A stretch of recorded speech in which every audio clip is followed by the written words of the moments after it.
Irmãos e irmãs, hoje domingo, dia do Senhor, que alegria! Mais uma vez, nós estamos juntos para a nossa oração, para a nossa reflexão. No 30º domingo do tempo comum, com o Evangelho de Marcos, no capítulo 10, versículos 46 a 52.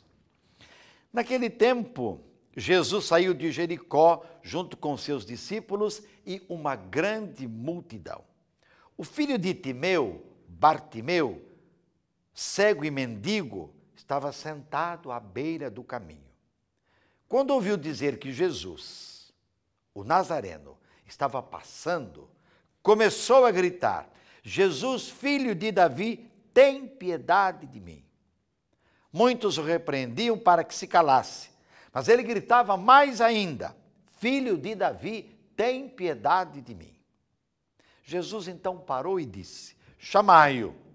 Eles o chamaram e disseram: Coragem, levanta-te, Jesus te chama. O cego jogou o manto, deu um pulo e foi até Jesus. Então Jesus lhe perguntou: O que queres que eu te faça? O cego respondeu: Mestre, que eu veja. Jesus disse: Vai, a tua fé te curou. No mesmo instante, ele recuperou a vista e seguia Jesus pelo caminho. Palavra da salvação, glória a vós, Senhor.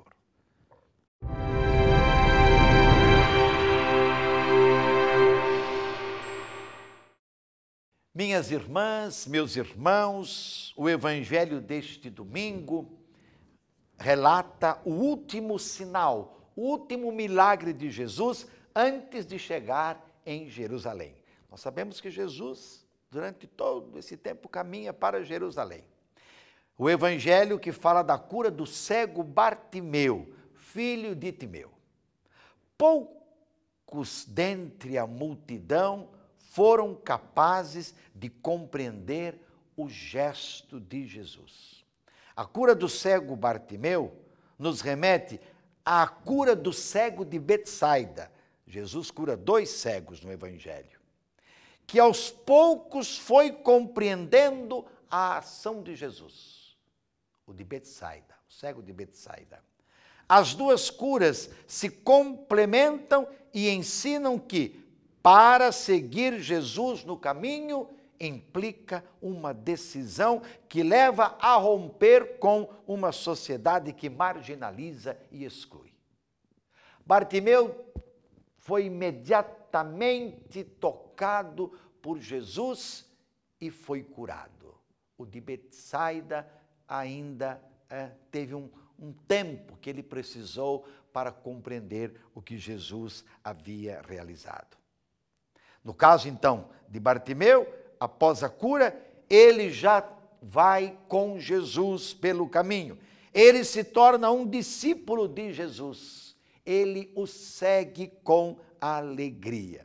Quanto ao cego de Betsaida, o Evangelho diz que ele, depois de curado, não teve imediatamente a alegria de ter seguido Jesus. O cego Bartimeu, à beira do caminho, vejam bem, pedindo esmola, pode ser considerado como a síntese de tantos excluídos da sociedade de seu tempo.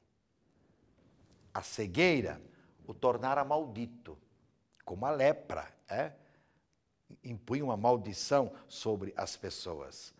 Mas a esperança falou mais alto em seu coração.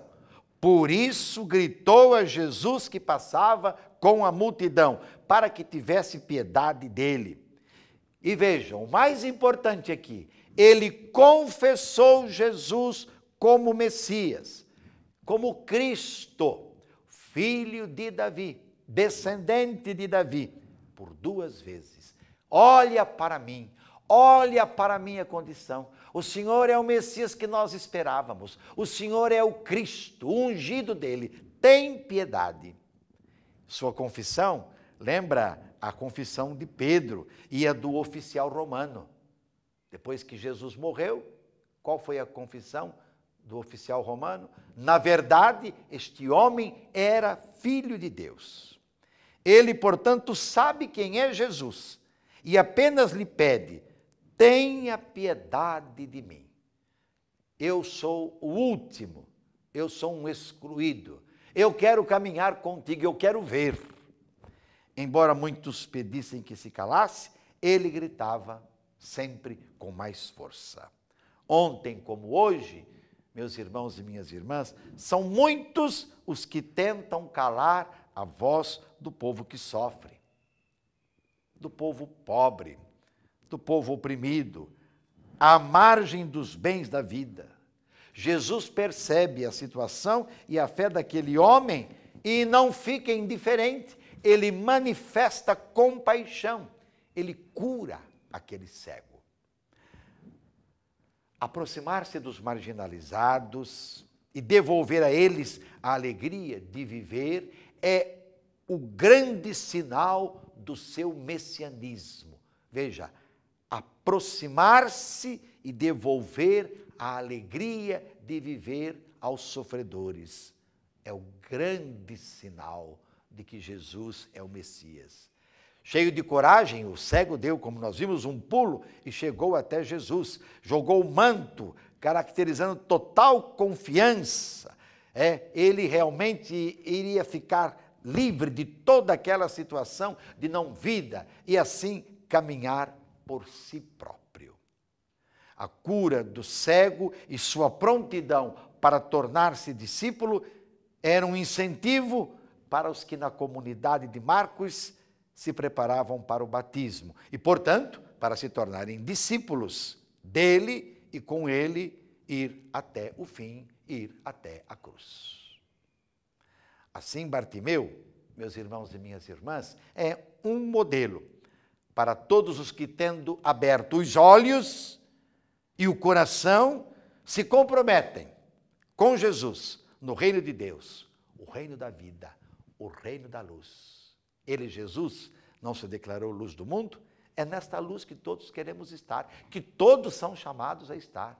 A luz que é vida, que é alegria, ninguém seja impedido, todos possam caminhar.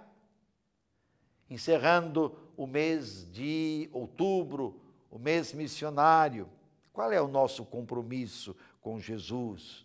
Nosso compromisso com a comunidade, porque nós estamos lá na comunidade, é lá que nós aprendemos, é lá que nós ouvimos o Evangelho, é lá que nós celebramos, nos alimentamos da palavra, da Eucaristia, ou estamos inseridos pela metade lá na nossa comunidade.